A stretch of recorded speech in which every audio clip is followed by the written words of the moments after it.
ఇది నాకు నిన్న ఈవినింగ్ ఒక 7 గంటలకు తెలిసింది. 7 గంటలకు తెలిసినప్పుడు నేను వెంటనే అందరూ నన్ను అడిగింది అంటే ప్రెస్ స్టేట్మెంట్ ఇచ్చేయండి ఇలా కట్టిన అంటే నేను చెప్పాను ఇది దాదాపు 640 పైసలకు మండలాలు మనే. ఎంపీడీ అంటే నథింగ్ బట్ ఆయన మండలికి ఆయన కలెక్టర్ స్థాయి వ్యక్తి. అలాంటి మండలానికి సంబంధించి మొత్తం ఆయనే ఇన్ఛార్జ్ దాన్ని, డెవలప్మెంటల్ ఆఫీసర్ ఆయన. అలాంటి వ్యక్తి మీద రూమ్ని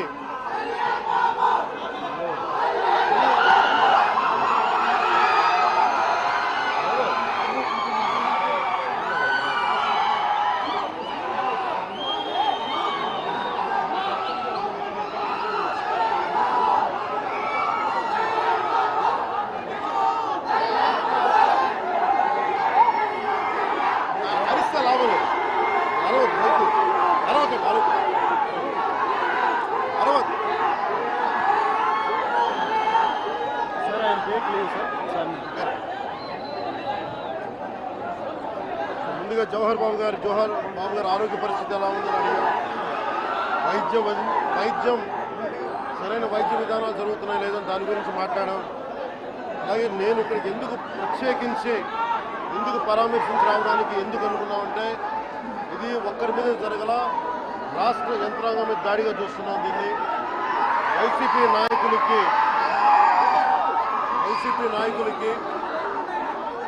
11 సీట్లు ప్రజలు పరిమితం చేసినా కానీ ఇంకా అహంకారం చావాలా. ఈ అహంకారం తగ్గే వరకు నేను మిమ్మల్ని వదలను. మీరు ఇష్టానికి మాట్లాడిన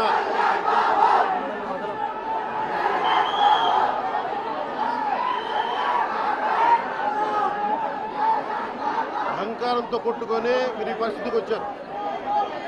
ఇది ఈ వ్యక్తి మీదే కాదు, గత గాలివీడు మండలం సంబంధించి గతంలో కూడా ఏంటా మీరు ఎప్పుడు ఏ స్లోగన్ ఇవ్వాలో మీకు తెలియదు.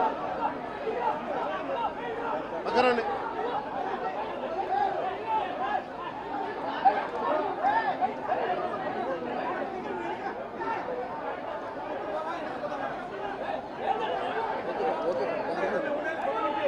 జల్లా సుదర్శన్ రెడ్డి గారు అనే వ్యక్తి ఈరోజు జవహర్ బాబు గారి మీద దాడి చేయడం కాదు, ఇతనికి దాడి చేయడం అనేది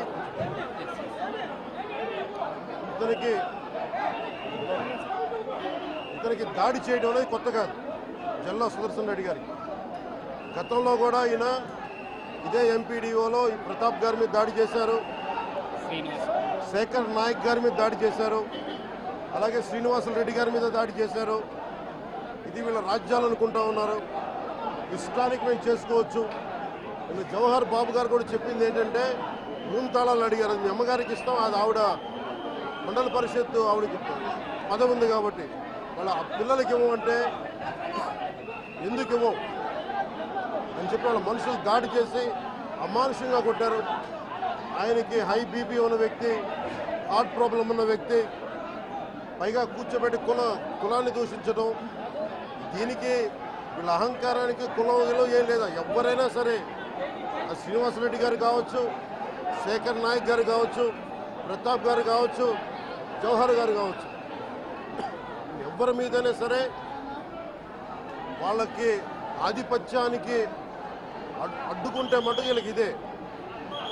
నేను వీళ్ళందరికీ ఇదే చెప్తున్నాను మీకు. ఇది గత ప్రభుత్వంలా కాదు, ఇది ఇష్టారాజ్యంగా చేస్తాం మేము కూర్చున్న వ్యక్తులం కాదు. మేము సాక్షాత్తు నేనే ఉప ముఖ్యమంత్రిగా ఉండి నేను తప్పు చేసిన శిక్ష పడాలి అని చెప్పి అసెంబ్లీలో చెప్పిన వాడిని. అలాంటిది మీరు ఇష్టారాజ్యంగా కూర్చొని అధికార విధులు నిర్వహిస్తున్న వాళ్ళ మీద దాడి చేస్తే ఏమాత్రం ఉపేక్షించాం.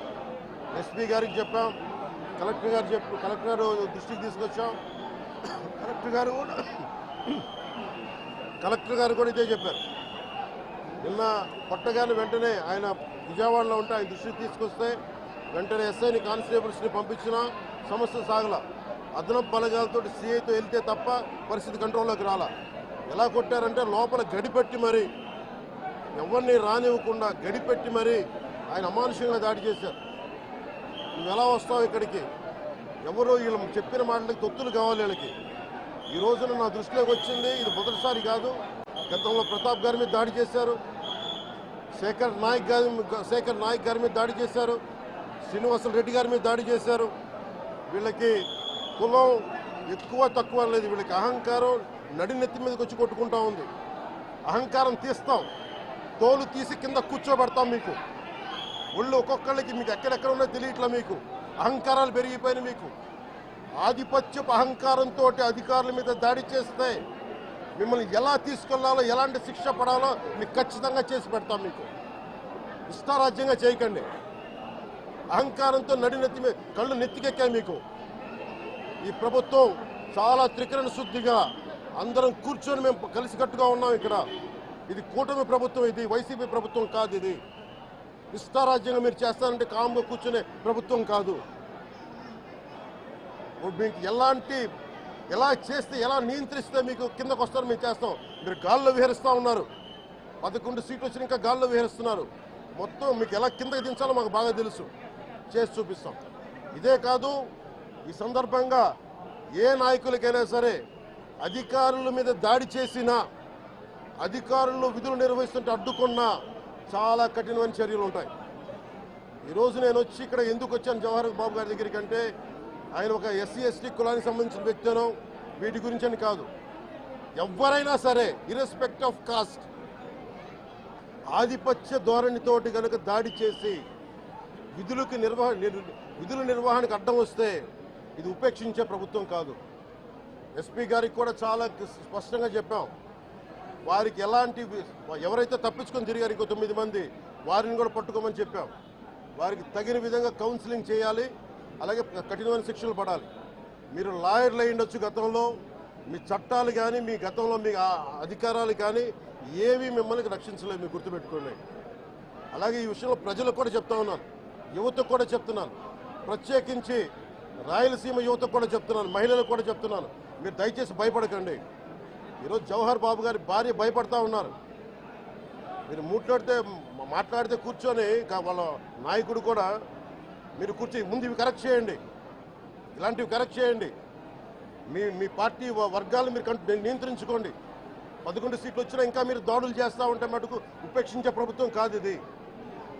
అలాగే ముఖ్యంగా రాయలసీమ యువతకు చెప్తున్నాను, ఇలాంటి తప్పులు జరిగినప్పుడు, ఆధిపత్య అహంకారంతో దాడులు చేస్తున్నప్పుడు నిజంగా మీరు ఎదుర్కోండి, మేము అండగా ఉన్నాం మీకు. నాయకులకు కూడా భయపడకుండా మీరు ఎదుర్కోండి, నిలువరించండి వీళ్ళని, భయపడకండి. మీరు ఇలా భయపడే ఈ రోజున ఒక ఎస్సీ అధికారి జవహర్ బాబు గారి మీద దాడి చేసి కులం పేరుతో దూషించారు.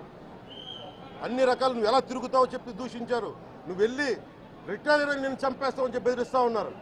ఇవన్నీ సాక్కూడదంటే కేవలం ఇది పోలీసు ప్రభుత్వాలే కాదు, దీనికి ప్రజలు కూడా దీనికి స్పందించాలి.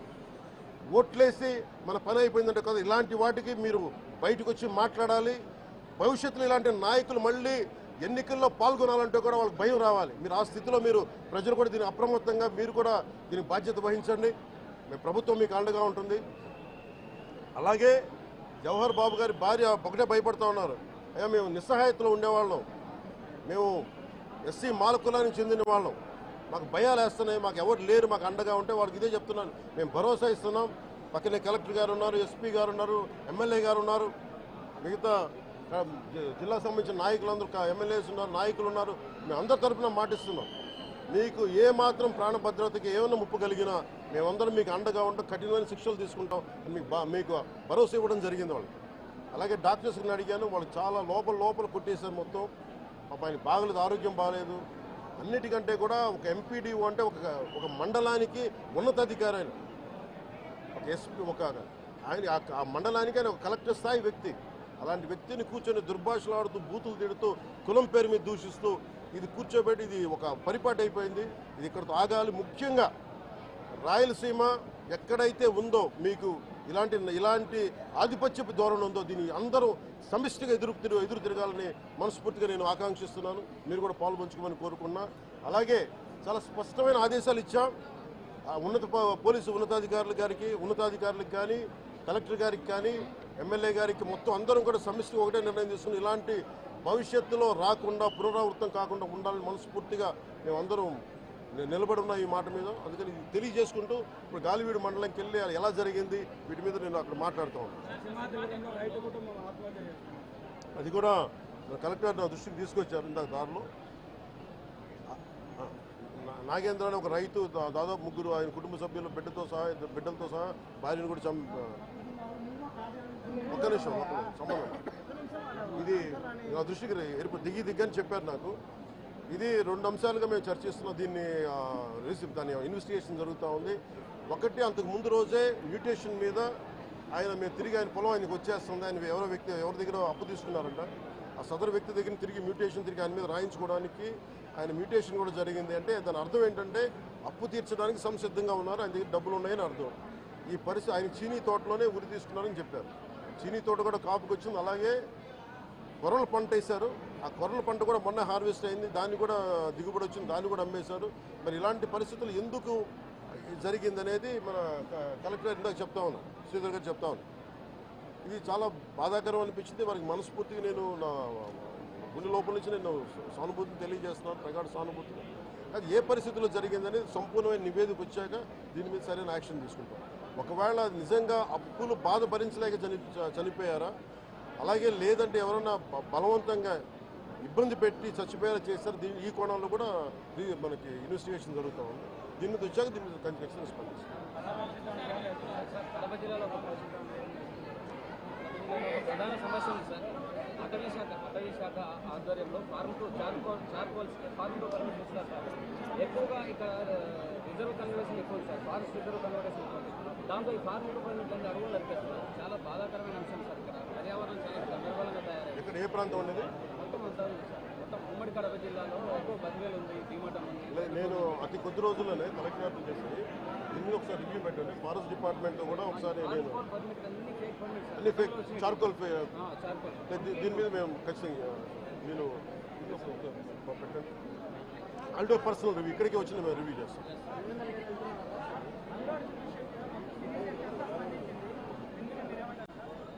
రెలవెంట్ ఇక్కడ మనుషులు చచ్చిపోయి సినిమాల గురించి మాట్లాడారు. కొంచెం పెద్ద మనుషులు,